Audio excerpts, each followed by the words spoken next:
Find the domain of the graph. Well, domain is the x values.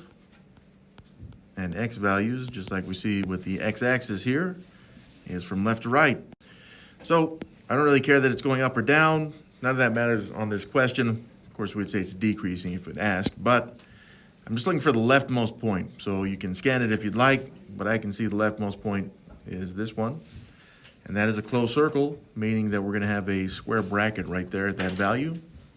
So my domain, we'll start with the square bracket, and then what is that x value? Well, I'm just going to follow this line down to the x-axis, the x number line, and that would show a x value of -1. So we put this into the domain. I've got a comma, and how far to the right does this go? Well, if you scan to the rightmost point that we have is this one, and it is a closed circle, so we're going to have another square bracket there at the end, and the corresponding x value here for this point is 3. So starting at -1, this one stops at 3. So we have again, this is not an ordered pair. This is an interval of -1, 3 with square brackets on the ends because we have closed circles on the ends of this line. Here's our 2 objectives for the day. I can evaluate functions as equations, tables, graphs, or mappings. And also I can multiply, add, and subtract functions. So take a minute and copy these down, and then we'll get started. All right, to evaluate our functions as graphs, tables, and maps, we need to remember, because we've seen the slide already, f of x equals a number tells us what y is. So in a graph, we would be finding that value on the y-axis and then finding out what its corresponding x value is. So to go back to the function machine, something like this would tell us what comes out of the machine. What we need to know is what was put in. For a table, you'd be looking at the y column to figure out where this y value is and then finding the corresponding x value. And then a map, that'd be the right column for us. So again, this first one tells us what comes out. So right here it says f of x equals 10 means y equals 10. Again, since it's a y value, that's what comes out. That's an output. Something has been put into the machine. Right now, all we know is what comes out. But we can use the graphs, tables, and maps to figure out what has been put in. But the same thing is true for f of a number. That tells us that x is, or what x is. Okay, so it's a little bit different. Right, up here, this one tells us what y is, or what comes out. Now it's f of x, or f of a number, which tells us what x is. This tells us what was put into the machine, and then we have to figure out what comes out based off of the graph, table, or map. So for a graph, if you have f of a number, now you're looking at the x-axis, the x number line. For a table, you're looking at the left column when you have the x value, and when you have a map, you're looking for the input values, which is still the left column. So something like this one, f of 4, tells us that x equals 4. So for a graph, you're looking on the x-axis. For a table, you're looking at the left column, and it's pretty much the same thing with the map, right? Because those are the values that you put in. So this would say you're putting in 4, what comes out? Well, the graph, table, and map will tell us what comes out. So right off the bat, we have f of 4, which we actually saw on the last slide. This tells us that x equals 4. Now there's a second part to this slide. Find x for f of x equals 3. Don't worry about that. We'll get to it. But this is x equals 4, meaning, again, going back to the machine, we're putting in 4, what is going to come out? Well, since it's x equals 4, I find x in the table, right? That's this left column. And then I find where 4 is. Well, there's 4. Okay, so I found what has been put into the machine. The table will tell me what comes out. And right here, it's showing that if you put in 4, you get out 0. So that's kind of, it's not showing up very well. That's better. Okay, so if you put in 4, you get out 0. So f of 4 would equal 0. Boom, that's it. Now, of course, the table had created an ordered pair. We don't really care about the ordered pair right now. We just want to know if I put in 4, you get out 0, which kind of corresponds with that ordered pair as well. This next part, find x for f of x equals 3. So this is telling us y is 3, but even in the table they're showing f of x over here. So they're saying f of x equals 3, so I see the f of x column, which is really just the y column right here. And is it showing an output of 3? Yeah, I found it right there.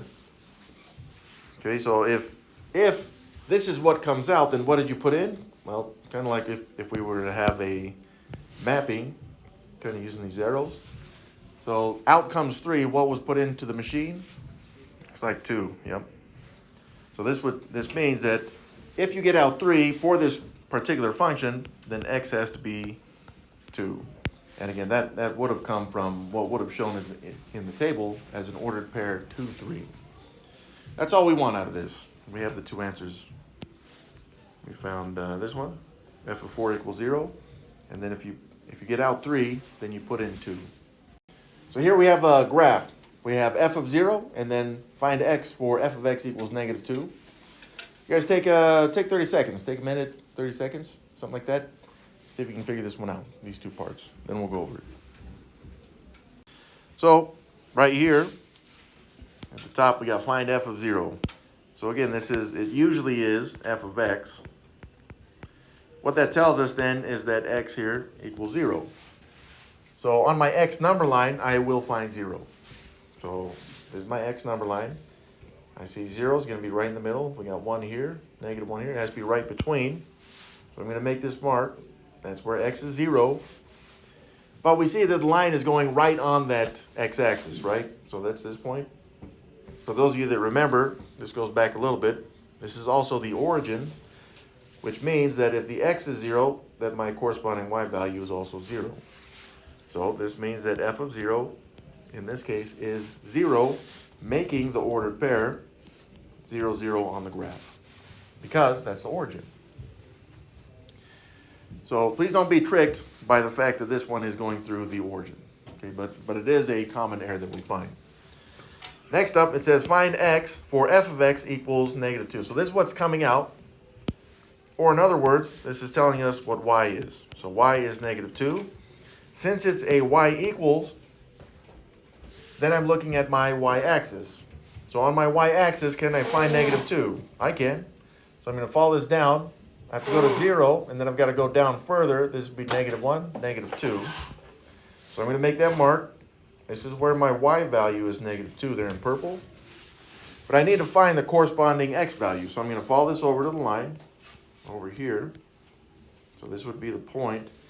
But I need the corresponding x value because the negative 2 that we just found on the y-axis is what comes out. But what was put in? That's the x value. So I got to follow this up to the x number line, which is here. And that appears to be negative 4. So for this particular function, if you get out negative 2, that means that you would have had to have put in negative 4. So we have our 2 solutions, f of 0 equals 0. And when the f of x equals negative 2, then that means the x has to be negative 4, which also would have shown the ordered pair, negative 4, negative 2. So starting off, we have find f of 8. Now remember, it usually is f of x. And the reason why that's important is because we have an x or an 8 in place of the x to start with. That just tells us what x is. So the x values, that would be set A. These are my x values here, which we would also call the input. Okay, so I'm looking for some kind of input, some kind of x value that shows as 8. And I see, we don't really care that it says set A, except on some of those homework problems. But down here, I see 4. I've got negative 2. Boom, I found my 8. So there's my 8.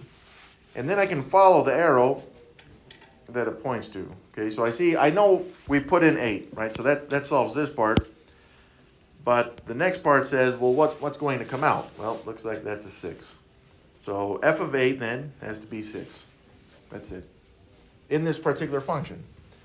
Well, actually, it's not a function because of the 4, but for this particular situation, there we go. And of course, this is our solution for this part. And this would have also have created the ordered pair. 0.86. So if you needed to put this on the graph, then you could.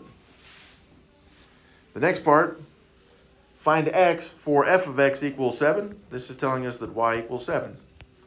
Or your output is going to equal 7. The reason why I'm doing that is because this particular mapping is not saying which one's input or output. I mean, we got the arrows to help us, but it's usually the right column that's going to be our y values. Or if you just want to consider the output, that's fine too. So this part is saying, well, you have an output of 7. Do we see an output of 7? Oh, I found it right there. There's an output of 7. Now that's what comes out of the machine. What was put into the machine? Well, we're just going to follow this line back. And it looks like you'd have to put in 4. So if you put in 4, are you always going to get out 7? No, which is why it's not a function. But for this particular part of the problem, what we know is that if you get out 7, you had to have put in a 4 in the beginning. And that's our solution right there. Of course, that also would have created the ordered pair, 4, 7. But we're not worried about that right now. What we are worried about is input and output, x's and y's. You guys ever seen those pictures of, I don't know, sometimes it's students, sometimes it's an older person in front of a board, and then they've got some math stuff in the background. And you're like, what is that math stuff? It's really meant to just make people look smarter than they are. Math people do this all the time, and that's what this is. All of this stuff right here is just meant to make us math people look smarter than we are. Now, for us today, we're actually not concerned about quotients. We're not going to be doing any division as much as you want to. But this is the kind of stuff that you would expect to see on a picture in the background if someone wanted to make them look smart. Now, there's other symbols that they use, of course, but this is one of them. But all this is saying, sum, hopefully you remember that a sum is addition. So you could have two functions like this. Function f and function g, we're just going to add them together. That's it. Now, if you see it written like this, for today, we're going to actually split them up and rewrite them separately like this. Okay, so this is just kind of a shortcut way to write this, but they mean exactly the same thing. Both of them do. The same is true with difference. Difference is subtraction, so you can take two functions and subtract them. Okay, and then, of course, products is multiplication, which is shown here. Sometimes that's a dot, but it doesn't matter. F times g of x is the same as f of x times g of x. And it's the same for this one. F minus g of x is f of x minus g of x. We're just going to take the two functions and we're going to subtract, add, or multiply the two. The thing is, for sum and difference, really these two is just the same thing as combining like terms. That's it. So this goes back to like terms,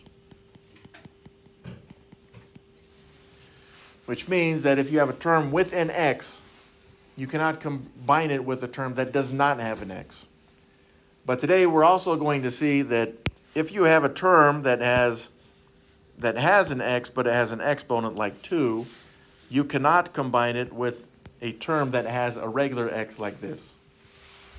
These two terms at the top, whatever they are, cannot be combined. So like if this was a 4x and this was a 7x, these two cannot be combined. Okay, so we're going to have to keep that in mind. Now, there is a quick note that we need to make on differences. Differences also require distribution, which products are also distribution. So that means that these two right here are known as needing distribution, which I will show, because some students would wonder, why do we need distribution when we're looking at a difference, which is subtraction? I'll demonstrate that here in a second. If we don't remember what distribution is another way to say multiply. So if we say distribute, you should be thinking, okay, I need to multiply, all right? So why do we need multiplication with subtraction? It's because what really is happening with the minus sign, with addition, there's no need for distribution, but with the minus sign right there, it's really -1 times g of x. And we're going to need to remember that we have to multiply the g function, whatever the second function is, by -1, but that's the entire function, which means we do need some distribution. Whether it's one term or two terms, sometimes it's three, it doesn't matter. Distribution's multiplication, so we'll need some distribution here.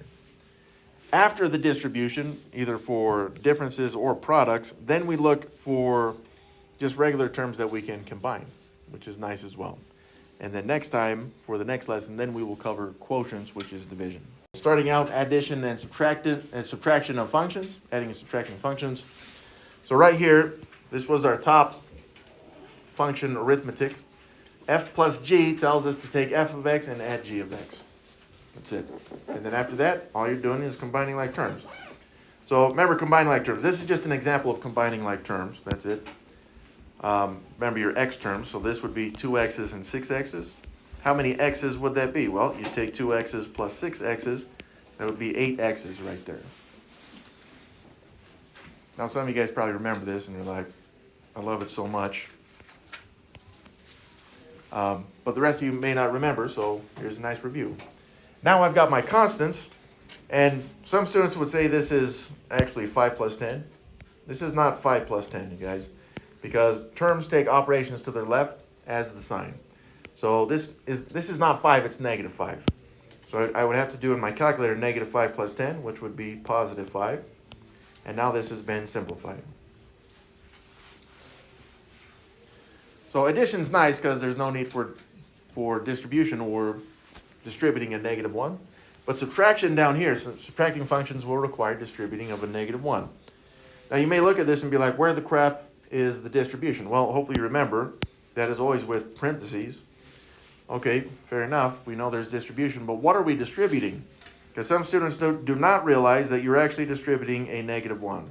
So I put this 1 here. It used to be a phantom one because we couldn't see it, but it was there the whole time, lurking in the shadows, always watching, which is what makes phantom values so creepy. But at this point, what I can do is I can distribute my -1 into the parentheses. So this would be -1 times 8x's, which would be -8x's. But also I would have -1 times -2, which would be +2. Now from this distribution, a common mistake would be where students say it's -8x, but then they just do the -2 right there, because they forget that you're distributing a -1. So you can't forget that, otherwise you're going to get some of these answers incorrect. Now the rest of it, we didn't do any distribution. So we got 6x plus 4 minus 8x plus 2, and then we're back at a similar problem to this one that we just did. So all we're going to do now is look to combine like terms. And I got my 6x's minus 8x's. How many x's is that? Well, 6 minus 8 would be -2x's.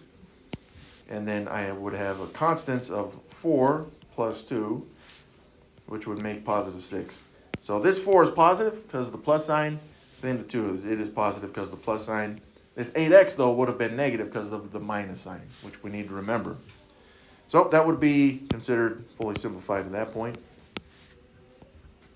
And since we used different colors, it's also very pretty. Here's what we're going to do. We got f of x equals x plus, let me start that over. F of x equals x minus 8, and then we got g of x equals 2x plus 3. Now I know we haven't done this exactly yet. See if you can do it. If you make mistakes, that's good, because we can learn from our mistakes. Try this first one, and then we'll go over these other 3 after we finish going over this one. But take a minute, try it out. So starting out here at the top, I've got f plus g of x. So I'm going to rewrite this separately, meaning I'm going to show it as f of x plus the g of x. Well, do we know what f of x is? Yes, well, I do. Hopefully you do as well, because it tells us right there at the top that f of x is actually x minus 8. Okay, that's nice. We know what f of x is. What is g of x? At the top, it says 2x plus 3. So instead of g of x, I now have 2x plus 3. And between that, we're going to keep that plus sign right there. So addition's nice. Again, there's no need for distribution, no need to change any signs. I can go straight into combining like terms. Now, if you're wondering, because some students look at this and they say, I'm going to combine my x's right here. How many x's is that? Well, x plus 2x is 2x. This is incorrect because the coefficient of that red x is actually a phantom 1. Again, it was there the whole time, you just couldn't see it. So it really is 1 plus 2, meaning that you would end up with 3 x's. Then we have our constants. We got negative 8 and then positive 3. So what does that result in? Well, negative 8 plus 3. Put that in the calculator, you get negative 5. Now be careful because at this point some students want to combine our 3x's and the negative 5. They'd say it's negative 2x's. But these are not like terms that you can combine. So please do not. Just keep it like this. Okay, let's go to this next one. We got g minus f of x. Now we're doing subtraction. That's okay. Excuse me. But I'm going to rewrite this and separate the two functions. Okay, so I'm going to take my g of x, because that's listed first in my function notation. And then we're going to subtract the f of x. So this is what's happening. But I don't want this necessarily in function notation. I would like to be able to combine some like terms if I can, or distribute. So what is g of x? Well, at the top it says it's 2x plus 3. Okay, so instead of writing this as g of x, I'm replacing it with what it is, and that's 2x plus 3. And then f of x, at the top there, it says that it's x minus 8. Now, in doing this, especially with function notation, here's a mistake that we see, is that a lot of students say they put a minus sign right there, and then they proceed to combine like terms. But it's not that this is minusing just the x, it's actually minusing the entire value of x minus 8, because up here we're showing that you're subtracting the function. So we have to show that it's subtracting the entire function of x minus 8. Now we see a need for distribution, right? Because I'm going to make that a negative 1, which I will now distribute. Negative 1 times, that's going to be 1x. That'd be negative 1x's. And then negative 1 times negative 8 would be positive 8. So again, the mistake is where students will show this as minus 1x, but then they will make this still a minus 8, which it is not. It needs to show us plus 8. So from here, let's put back our g of x. So we got 2x plus 3 minus 1x plus 8. And combining the like terms, I've got 2x's minus 1x's. And 2 minus 1 is 1. I'm going to keep that 1 there, even though it's not necessarily required that you do. And then I'm going to take my 3 and plus 8. So 3 plus 8 is positive. So I have my plus sign, positive 11. Again, I can't go any further than that because my 1x and 11 are not like terms that I can combine. So that's done. Let's try the next one. So that's f minus g of x, but we also going to add 5 to whatever that result is. So let's rewrite this, but we're going to separate those functions. So this is going to be, I'm going to take my f of x, and then we'll subtract the g of x. But we'll need to remember to add 5 to whatever that result is. Now we haven't done f minus g of x, otherwise we may be able to save some work here. But f of x then is x minus 8 there at the top. And g of x is 2x plus 3, so instead of showing it as g of x, I've got 2x plus 3 there. We're still subtracting, and that would be the entire quantity of 2x plus 3, just like we did on that last problem. So right here, I've got my parentheses. I put that there because I need to remember that if I'm subtracting that value, that function, I need to subtract the entire function, not just the 2x. And then at the very tail end there, we got the plus 5. I usually do a better 5 than that. That's a little better. Okay, well, from here, I'm going to show this as a negative 1 that I will then distribute into the parentheses. So negative 1 times 2x's would be negative 2x's. And then negative 1 times 3 would be negative 3. So none of the rest of this changed. So I still got x minus 8 minus 2x minus 3 plus 5. So this is my function, or my function arithmetic that I have, which I will now start combining like terms with. And I would like to see this as 1x again. So when I combine my x terms, I've got 1x's minus 2x's, which is negative 1x's.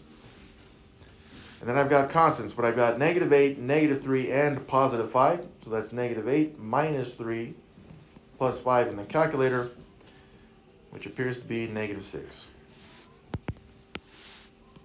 Now again, this is my final answer because I cannot combine these two terms. They're not like terms to combine. So this one is complete. So this one, it says f minus f of x. Now some of you noticed something with that. There's some old math rules that you could apply here, but let's assume that you didn't know those or couldn't remember them because they're very old. We haven't seen these for a long time. So here's what I'm going to do. I'm going to take my f of x, and I'm going to separate this, and then I'm going to subtract f of x. Now that may have been enough to help you remember the old rule, but let's say that you didn't. Okay, so f of x at the very top, it says that it is x minus 8. So this f of x is x minus 8, but the second f of x is also x minus 8. What we have is subtraction between, which means I need to subtract the entire quantity of x minus 8. But then, that tells me that I need distribution here of a negative 1.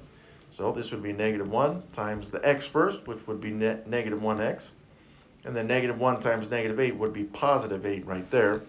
So now what I have is x minus 8 minus 1x plus 8. And I'll show the phantom 1 there in the front there, the coefficient of x. So we'll start combining like terms. I've got x minus 1x, which is, well, 0 x's. And in fact, that's a 0 term. I don't really need to show that garbage. You're welcome to if you'd like. I just don't want to because I like to ignore zeros. The next part is negative 8 plus 8, which as it turns out is 0. So let's go back. You would have had 0x plus 0, but anything times 0 is still 0. So this term is actually just 0. 0 plus 0, last time I checked, is, well, this shouldn't come as a surprise, but it's 0. So this should be our solution, but some of you may have remembered that anything subtracted from itself, like this is showing, is 0. Anything. You can have x, some number of x's subtracted from itself, boom, zeros. Any number subtracted from itself is 0, even if it were negative. So at the beginning, some of you may not have needed all this work. You may have just remembered anything minus itself is 0, boom, you would have been done. Now the last thing I'm going to mention on these for addition and subtraction is remember the commutative property for addition. So this one right here is showing f plus g of x. If I were to reverse this and make it, let's say, g plus f of x, we can think to ourselves what we would expect from this one. But since this is just the commutative property of addition, we've just changed the order of these addition from f plus g to g plus f. If you were to work this one out, not that we're going to, but if you were, as it turns out, you would get the same exact answer as we got for this one because addition doesn't change. It doesn't change the answer with order. On the other hand, these three, well, not this one, but this one, these two, you see g minus f, if I were to change this to f minus g, it does change. F minus g of x does not equal the same thing as this one. Or if I did g minus f of x plus 5, I would not get the same answer as this one either. So you have to keep that in mind. You can use the associative property for addition still for functions, but not for subtraction. So multiplication is just, it's really just another way to show distribution, which distribution is multiplication. So they're interchangeable. They mean exactly the same thing. Now, here at the beginning, this first one right here, this example, 4x times the quantity, negative 2x plus 7.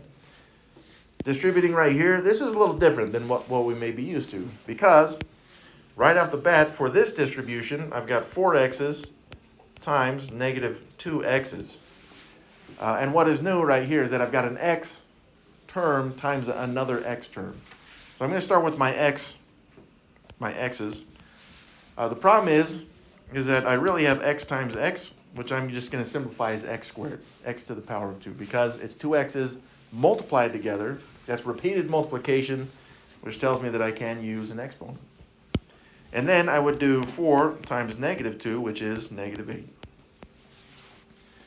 So as of right now, I've got negative 8x to the power of 2, but then I've got to distribute also the 4x to the 7. Now that's just 4x's. times 7. You could also say that's 7 groups of 4 x's. And I know that 4 times 7 would be positive 28. And that's how many x's I would have. So right here, be careful because some students look at this and they're like, well, there's an x term and there's an x term. That is false. This is an x squared term and this is an x term. They are different. They are not like terms that you can combine. So you got to keep them separated. To this next example, sometimes you have to multiply, you have multiple distributions. So this is, some people call it FOIL, but it's really just distribution. So here's what this means. What we have is we got 3x minus 2 times x plus 5. Now this is very new for us, but what I'm going to do is I'm going to take the terms from the first parentheses, the 3x minus 2. I'm going to take both terms and distribute them separately into this second parentheses. That's all we're doing. So here's what I mean by that. So I'm not worried about the minus 2 right now. I'm only looking at the 3x. I take 3x, I'm going to multiply that by 1x. Okay, so 3x's times 1x's. Okay, so I've got 2x's being multiplied together. That's going to be an x squared. And then 3 times 1 is 3. Now that's just from the first distribution. I have the second distribution, which is going to show as 3x's times positive 5. And that would be positive 15x's. So that distributes completely the 3x into the second set of parentheses. But now what I've got is a negative 2, which I have to distribute as well into the parentheses. So this it's going to start out as negative 2, because of the minus sign, times the 1x, which would be negative 2x's. And then also at the end here, it'd be negative 2 times the positive 5, which would be negative 10. Now that completes the distribution. I distributed the 3x's and then I distributed the negative 2 completely into the second set of parentheses, which sometimes, by the way, this second set may have more terms in it. So it may require distribution into maybe 3 terms or 4 terms. Who knows? But this is what we have for this one. And now, in the middle, I have x terms, right? So how many x's is that? Well, it's 15 x's minus 2 x's, which would be positive 13 x's. Now, I have 3x to the power of 2 plus 13x minus 10. And this expression right here has no like terms to combine. Again, some students look at this and they say x squared and this x term, we can combine those. No, you cannot because of the exponent of the x. They're different. Do not combine them. So that one would be complete. So let's do this one together because this one's the first one we see in function notation. No problem. We have f of x equals 2x plus 3, and then g of x equals negative 5x. So this is f times g of x. So I'm going to rewrite this, separating the functions. So I'm going to start with f of x. And then I'm going to multiply g of x. I'm separating the colors here. Hopefully that helps because, color code these. But up at the top, I see f of x is 2x plus 3, so I'm going to write that in. And since we're using multiplication, I would like to see some parentheses right now, but you can wait till later to do that. And since I'm just multiplying it by g of x, I don't really need the multiplication symbol. You're welcome to put it there if you'd like. But g of x is negative 5x's. Now, it may be a little unusual to see distribution come from the right side of the expression, but that's exactly what we're going to do right now. So let's do that. Let's take the negative 5x and distribute it to the 2x's. So that'd be a negative 5x's times 2x's. So again, I see an x times an x, that's going to be x squared. And then negative 5 times 2 would be negative 10. So this term by itself is negative 10x's. Sorry, negative 10x squareds. But then I've got to distribute the negative 5 to the 3 as well. So negative 5x times the 3, or 3 groups of negative 5x's, that'd be negative 15x's. And, once again, these two terms are not like terms to combine, so keep them separated. And that completes the problem.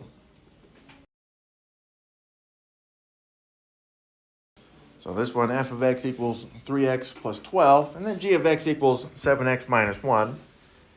And then we want g times f of x.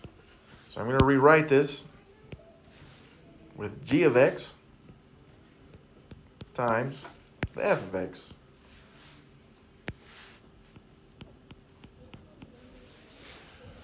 All right, so again, the color coding is just to help us know that they're separate functions, but g of x is 7x minus 1, and since we are doing multiplication, I'm going to keep this in parentheses just in case, which is going to be helpful, because f of x is 3x plus 12. So I'm just going to put this in parentheses. Again, you can put that multiplication in between. I'm going to skip it, okay? But again, there's a lot of distribution involved here because my 7x minus 1, I have to distribute the 7x into both terms of the red parentheses, but then I've got to do the same thing for negative 1. So let's get started here. I've got my 7x. Let's times it by 3x's. There, so 7x's times 3x's. So again, I see an x times an x, which means that's going to be an x squared. And then 7 times 3 is 21. So there's my first term from the first distribution. But I have a second distribution for 7x to 12. So 7x's times 12. How many x's is this? Well, 7 times 12 is positive 84. That's how many x's there are. So don't forget the x on this term. Now that completely distributes the 7x's. But now I've got to distribute this negative 1 into the same set of red parentheses. So we'll start out with negative 1 times 3x's, which would be negative 3x's.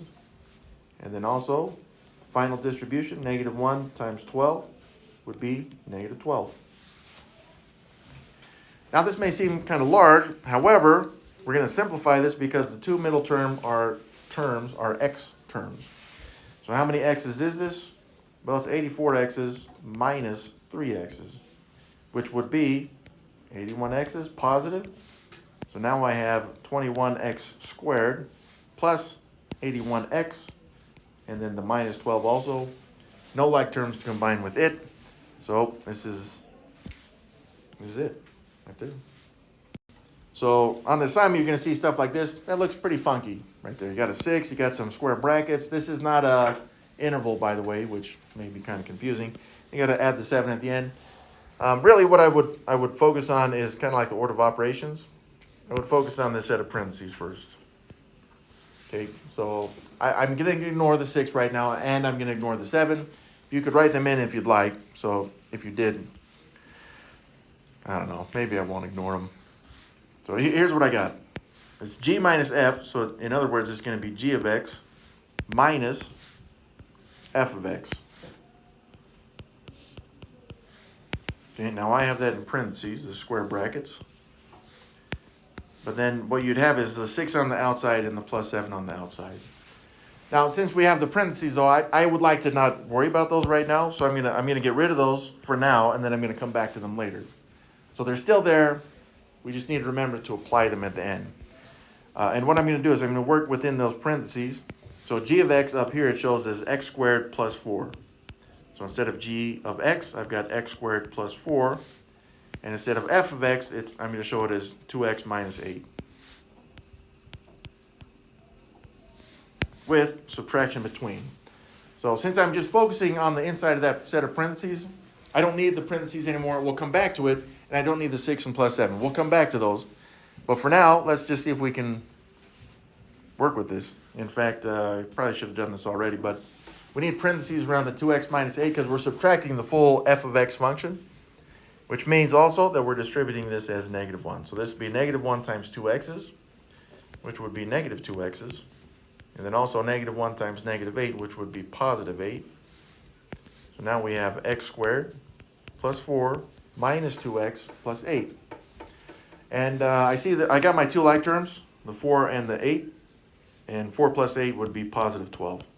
So the x squared is just going to stay x squared. You can show it as 1x squared if you'd like. You don't necessarily have to. And then we also had the negative 2x there in red.